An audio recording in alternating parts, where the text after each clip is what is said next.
Budget ಕತೆ.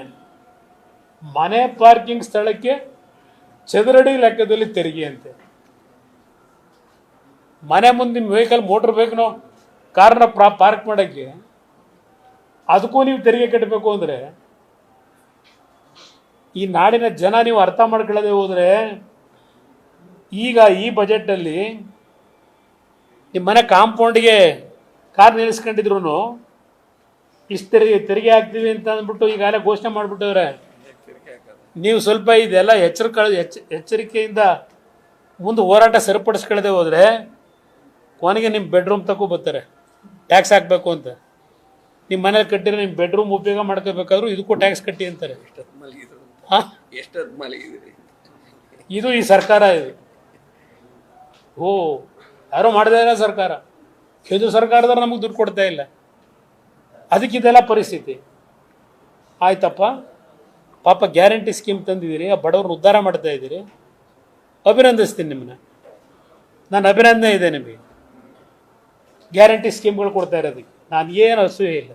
ಇನ್ನೂ 2,000 ಜಾಸ್ತಿ ಮಾಡಿ, ಇನ್ನೂ 2,000 ಜಾಸ್ತಿ ಮಾಡಿ, ನನ್ನದೇನು ತಕರಾರಿಲ್ಲ. ಆದರೆ ಈ ಗ್ಯಾರಂಟಿ ಹೆಸರಿನಲ್ಲಿ ಯಾವ ಬಾಪ್ನಲ್ಲಿ ತೆರಿಗೆ ಹಾಕಿದರೆ ಇಲ್ಲಿವರೆಗೀಗ ಏಪ್ರಿಲ್ 1ನೇ ತಾರೀಕು ನಾವು ಏಪ್ರಿಲ್ 1 ಮೊದಲಿಂದನೂ ಬುದ್ಧಿ ಬಂದಾಗಲಿಂದ ಏಪ್ರಿಲ್ ಫುಲ್ ಮಾಡ್ತಾ ಇದ್ದು ಬುದ್ಧಿ ಬಂದಾಗಲಿಂದ. ಈಗ ಏಪ್ರಿಲ್ 1ನೇ ತಾರೀಕಿಗೆ ರಾಜ್ಯದ ಜನತೆನೇ ಫೂಲ್ ಮಾಡ್ತಕ್ಕಂಥ ಕೆಲಸ ಈ ಸರ್ಕಾರ ಮಾಡ್ತದೆ.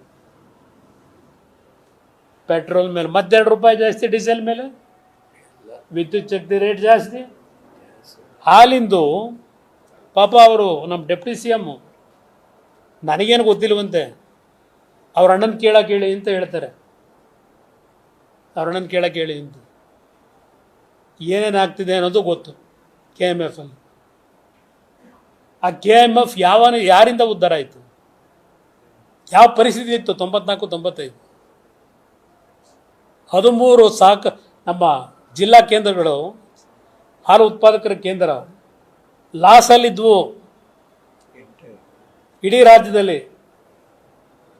ಆ ಲಾಸನ್ನು ಲಾಭದತ್ತ ತೆಗೆದುಕೊಂಡು ಹೋಗ್ಬೇಕಂತ ಕೆಲಸ ಮಾಡಿದ್ದು ದೇವೇಗೌಡರು ಪ್ರಧಾನಮಂತ್ರಿಗಳಿದ್ದಾಗ. ರೇವಣ್ಣ KMF ಅಧ್ಯಕ್ಷ ಆಗಿ ಆ ಡೈರಿ ಉದ್ಧಾರ ಮಾಡಿದ್ದು. ಈಗೇನು ಎಲ್ಲರೂ ಮಾಡ್ತಾರೆ ಪಾಪ, ನೋಡ್ತಾ ಇದ್ದೀವಿ ಯಾವ ಹಗಲು ದೊರಡೆ ನಡೀತಿದೆ ಅಂತೇಳಿ. ಮುಂದಕ್ಕೆ ಇನ್ನು 2 ವರ್ಷದಲ್ಲಿ ಏನಾಗುತ್ತೆ ಕಾದು ನೋಡಿ. ಹೇಳ್ತಾರೆ ರೈತನು ಕೊಡ್ತಾರಂತೆ 4 ರೂಪಾಯಿನ. ಯಾವ್ಯಾವ ಹಾಲು ಉತ್ಪಾದಕರ ಸಂಘದಲ್ಲಿ ಏನೇನಾಗುತ್ತೆ ಏನು ಭಾಳ ದಿನ ಕಾಯಬೇಕಾಗಿಲ್ಲ. ಆ ರೈತನಿಗೆ ಎಷ್ಟು ಕೊಡ್ತಾರೆ, ಗ್ರಾಹಕರ ಮೇಲೆ 4 ರೂಪಾಯಿ ಹಾಕಿ. ಈಗ ಸರಿಯಪ್ಪ ಹಾಲಿಂದೇನೋ ಕೊಡ್ತೀರಿ ಹೇಳ್ಕೊಂಡಿದ್ದೀರಿ, ಆಯಿತು ನೀವು ಕೊಡ್ತೀರಿ ಅಂತಲೇ ಅನ್ಕೊಂಬಿಡೋದ. ಮೊಸರಿಗೆ 4 ರೂಪಾಯಿ ಮಾಡಿದ್ದೀರಲ್ಲ, ಮೊಸರು ದುಡ್ಡು ಯಾರಿಗೆ ಕೊಡ್ತೀರಿ? ಹಾಂ, ಯಾರಿಗೆ ಕೊಡ್ತಾರೆ?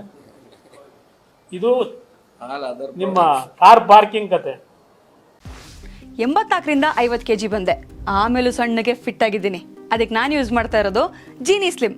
ಸಣ್ಣ ಆಗೋಕ್ಕೆ ಜೀನಿ ಸ್ಲಿಮ್ ಯೂಸ್ ಮಾಡಿದೆ, ಹೆಲ್ದಿನೂ ಅದೇ. ನೀವು ಸಣ್ಣ ಆಗಬೇಕಾ, ಹೆಲ್ದಿ ಆಗಬೇಕಾ? ಹಾಗಿದ್ರೆ ಜೀನಿ ಸ್ಲಿಮ್ ಯೂಸ್ ಮಾಡಿ.